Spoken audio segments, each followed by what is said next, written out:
In May, I started looking for another dog like my Tier 1 Dutch Shepherd X from Holland. And so I contacted some of my Dutch contacts because the law was going to change. The Biden administration, another screw over they did, by August 1st, any dog that came imported into the United States has to be 6 months or older. Well, that's basically wipes out your blank slate with the dog. The socialization period is over. Hell, modern days, the basic training should be over by 6 months. I was trying to beat this rule change, this law change, however you want to put it, policy change. So I started contacting and saying, hey, I'm looking, I was looking for a female. I'm not looking for a Malinois so much. I'm looking for a Dutch Shepherd X or maybe a Malinois X, which most of the KMPV dogs are. Now the KMPV dogs, a lot of people don't know about them, but they're bred for the performance because they are just having a Malinois, or German Shepherd or Doberman doesn't mean anything. And now people say, well, there's not a working, he's not a working line. It's like German Shepherds originally were all working dogs. They got diluted and destroyed from what they were. Look at Rin Tin Tin. Rin Tin Tin was about the same size as my Dutch Shepherd X. He's 72 pounds right now. And he's athletic as it gets, and he's fast, and Rin Tin Tin was like that, okay? That's the original generations of the German Shepherd, which have been destroyed. Dobermans have been destroyed in the U.S., so I love those dogs. I did in the 70s. They were great. They got destroyed in the 70s, so I'm looking for the dogs that have not been destroyed, which are the Dutch Shepherd crosses. Only people who know what they're doing are looking for them. Everybody's now fat on a Malinois, but they're also doing, well, I want a pet quality Malinois. They don't understand anything. I went to my Dutch contacts and I was told, yes, somebody's sending the mother and the father over to the United States, and they'll be bred in the United States, and that litter of offspring, the Dutch guy who sold them the dogs will be owed some puppies, which is normal because a lot of these people, especially when they're starting out, they don't have the money to put an investment to lay out to try to be in the working dogs. I'm talking specifically about these poser amateurs in Tecumseh, Oklahoma, called the Ashcrafts, who go by the Savage Working Canine, a name that's not going to help them, by the way. They're not trainers. They haven't done anything. So anyway, they end up, and they're going to have the puppies. So one of the great things was they're 3 hours away from me.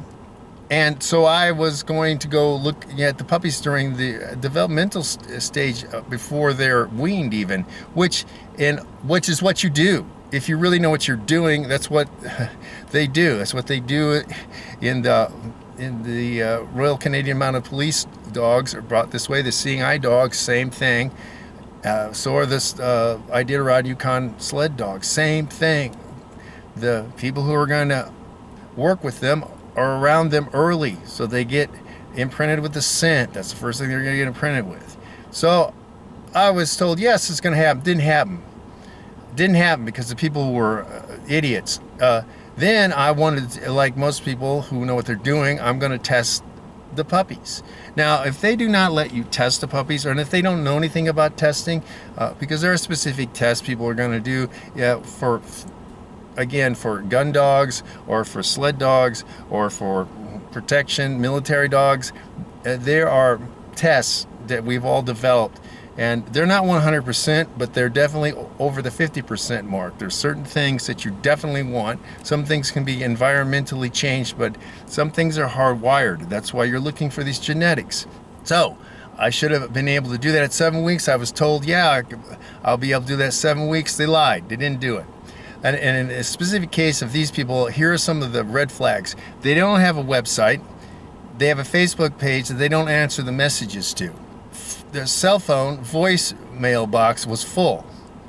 I had to contact them through the guy that got their dogs.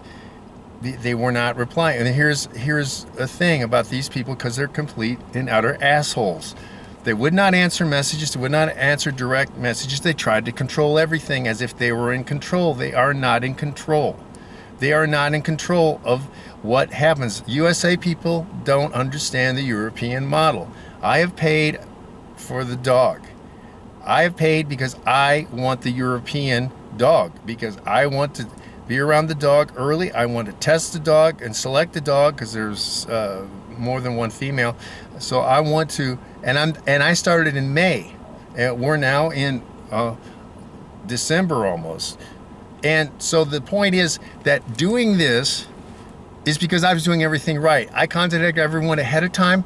I'm putting out direct messages. I'm being avoided. They're not answering. I was told I would get answers. They lied about that. These Ashcraft bastards did not answer their messages. So I'm telling people, don't do anything with them. They won't be around. And this is what happens with people like this. This is what I was getting to with the USA people. They think that they're going to buy their way into a niche where they have no background. They're nobodies. They have no reputation. They're not trainers. They're not handlers. They don't know the niche. They think they're just going to suddenly get into the niche. Number one, people like that who are going in, they cannot try to charge the same as people who've been in it for 30 years. They can't. Number two, they don't have any clout, any reputation. They don't have any prestige. They don't call the shots when it comes down to things. And one of the things I said is I want to test the dogs. Oh, we test the dogs. They don't know the test I use. They don't know the testing, and they don't understand. It doesn't matter what they're doing. They don't know. They're lying. They're lying. They don't know the tests. As people like this are not professional, and they alienate the people who are professional, and they won't deal with them. So now they've got these dogs that are very specific, and it's like having a Formula One car. Not everybody should have a Formula One car, but unlike a Formula One car, you can't just park it in the garage. These dogs need attention. They need to be, there's many things that they need. And what these people think, like these Ashcraft assholes, they think, oh, I bought a guitar, I'm Jimi Hendrix now. I bought this great Stratocaster. Well, it's not about the Stratocaster. It's about Jimi Hendrix or Jimmy Page, whomever has skill and they can play anything. Same thing with me. I have the dog training skill. Look at what I can do with any type of dog.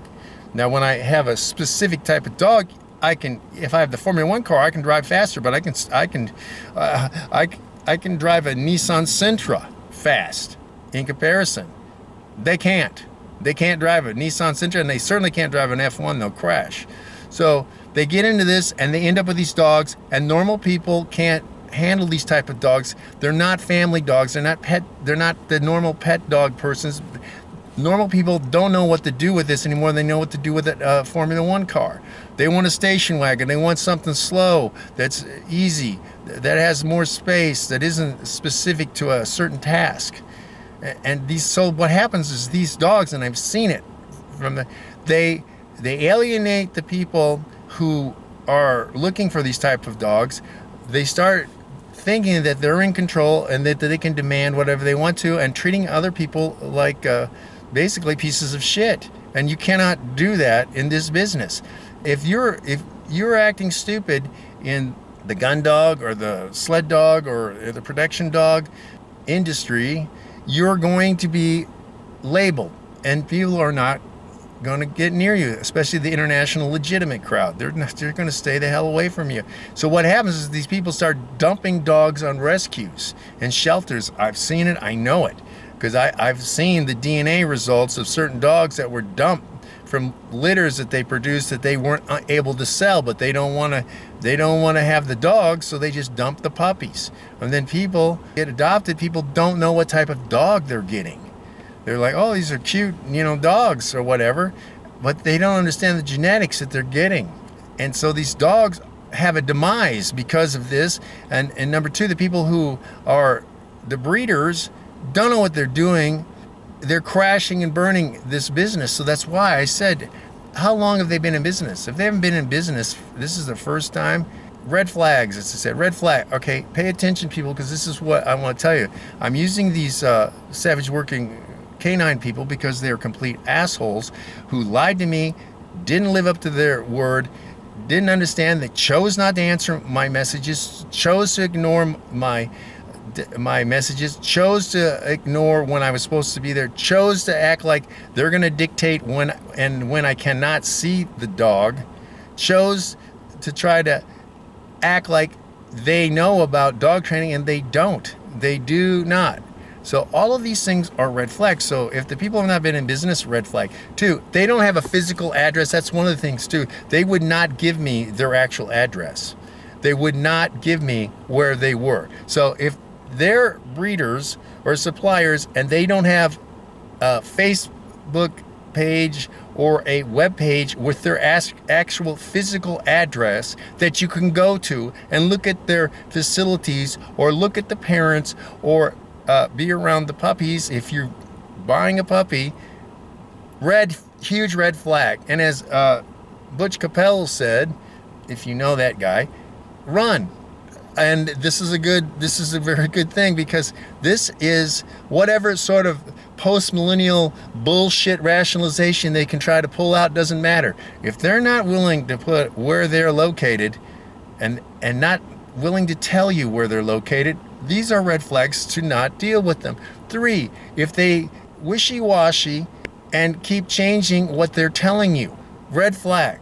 4, not paying attention to what they agree to. If they tell you, yes, okay, this day is good, and then they change it, no, because this is not a unilateral thing that they're doing you a favor when you are buying a dog, especially basically holding dogs that supposedly belong to someone else. This is a red flag. So again, don't do any business with these people specifically, because they are complete liar, amateur posers, as we would say. Look, a German would never try this shit on you.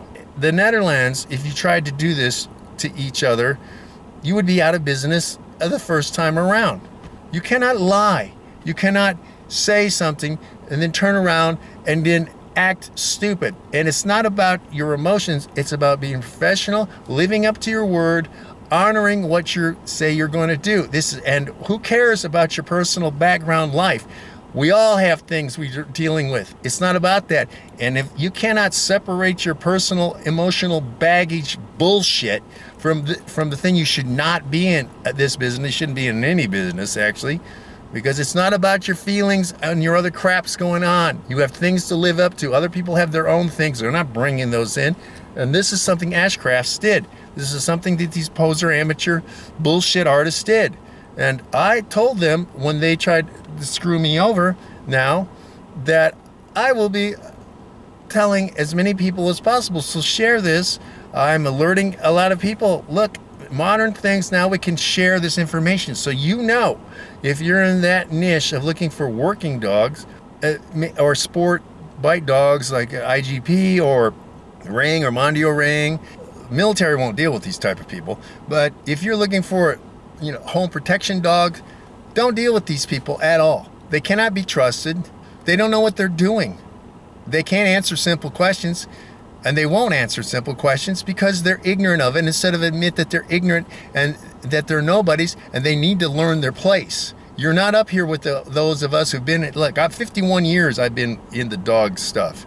51 years. Look, Junior, twice your lifetimes. You don't know anything. You want to treat people like you're in control, and then you can be dictators and run what you want to run, and you can do whatever you want to do. You're going to pay the consequences, and this is part of the consequences. So mark my words, people. Go back through this, because I've given you a lot of signs to look for. If they go out of business tomorrow, we're all better off, and so are the dogs, because they're going to end up dumping dogs on rescues and shelters.